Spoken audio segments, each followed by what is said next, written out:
করছে। ওমানে অনুষ্ঠিত আলোচনায় অংশ নেন যুক্তরাষ্ট্রের বিশেষ দূত স্টিভ উইটকফ এবং একজন জ্যেষ্ঠ ইরানি কর্মকর্তা। আলোচনার পরবর্তী পর্ব আবারও ওমানে অনুষ্ঠিত হওয়ার কথা রয়েছে চলতি সপ্তাহের শেষে। সূত্র জানিয়েছে এই আলোচনাগুলো এখনও প্রাথমিক পর্যায়ে রয়েছে এবং উভয় পক্ষ একটি সম্ভাব্য চুক্তির রূপরেখা তৈরির চেষ্টা করছে। তবে ট্রাম্প সাফ জানিয়ে দেন চুক্তি স্পষ্ট হতে হবে।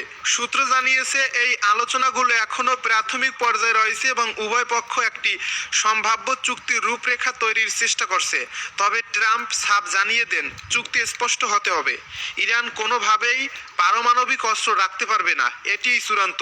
ইরান অনেকটাই কাছাকাছি পৌঁছে গেছে পারমাণবিক অস্ত্র তৈরির পর্যায়ে, তাই দ্রুত পদক্ষেপ নেওয়া জরুরি। সামরিক হামলার সম্ভাবনা সম্পর্কে জানতে চাইলে ট্রাম্প বলেন, অবশ্যই সেই অপশন খোলা আছে আমাদের। 2015 সালে প্রেসিডেন্ট বারাক ওবামার সময় ইরানের সঙ্গে পারমাণবিক চুক্তি হয়েছিল, যা ট্রাম্প তার প্রথম দফার প্রেসিডেন্সিতে বাতিল করেন।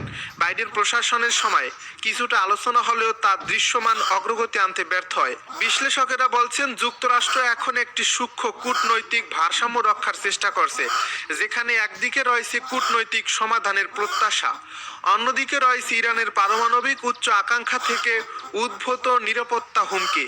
ইরান ইস্যুতে ট্রাম্প প্রশাসন যেখানে সামরিক শক্তির উপর জোর দিচ্ছে, পূর্বে বাইডেন প্রশাসন তুলনামূলকভাবে কূটনৈতিক পথে সমস্যা সমাধানের চেষ্টা চালিয়েছিল। লোহিত সাগরে ইয়েমেনের কাছে হেরে গেল যুক্তরাষ্ট্র। লোহিত সাগরে যুক্তরাষ্ট্রের রক্তচক্ষু উপেক্ষা করে ইয়েমেনিরা পাল্টা সামরিক অভিযান অব্যাহত রাখায় বিপদে পড়েছে মার্কিন বাহিনী। মার্কিন সংবাদ মাধ্যম ন্যাশনাল ইন্টারেস্ট হুতিরা কিভাবে ওয়াশিংটনকে ছাড়িয়ে গেল এই শিরোনামে একটি প্রতিবেদন প্রকাশ করছে। সেখানে তারা লিখছে, মার্কিন নৌবাহিনীর দুর্বলতা এবং তাদের উপর অতিরিক্ত প্রেসারকে বুদ্ধিমত্তার সঙ্গে কাজে লাগাচ্ছে হুতিরা। এ প্রতিবেদনে আরও বলা হয়, ইয়েমেনের হুতি বিদ্রোহীরা বিশ্বের অন্যতম গুরুত্বপূর্ণ জলপথ লোহিত সাগরের নিয়ন্ত্রণ নিতে সক্ষম হয়েছে।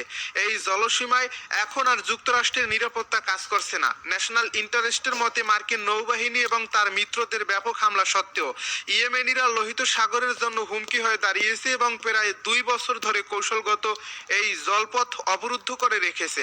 এর ফলস্বরূপ বেশিরভাগ জাহাজ দক্ষিণ আফ্রিকার কেপ অফ গুড হোপের চারপাশে দীর্ঘ এবং ব্যয়বহুল পথ বেছে নিতে বাধ্য হয়েছে। বিশ্লেষকেরা বলছেন, ইয়েমেনিদের এই অগ্রগতি যুক্তরাষ্ট্রের জন্য বিপজ্জনক পরিণতির দিকে আনতে পারে। এই পরিস্থিতি সৃষ্টির প্রধান কারণ হলো প্রযুক্তিগত অগ্রগতি, ড্রোন এবং ভূমি ভিত্তিক ক্ষেপণাস্ত্র ব্যবস্থা। ন্যাশনাল ইন্টারেস্ট আরও জানিয়েছে, মার্কিন নৌবাহিনীর উন্নত ও ব্যয়বহুল বিমানবাহী রণতরী এবং জাহাজগুলো এই ধরনের যুদ্ধের জন্য উপযুক্ত নয় এবং নতুন অবস্থার সাথে খাপ খাইয়ে নিতে তাদের বছরের পর বছর সময় লাগতে পারে। অন্যদিকে চীনের হুমকি সহ অন্যান্য চ্যালেঞ্জগুলো চীনের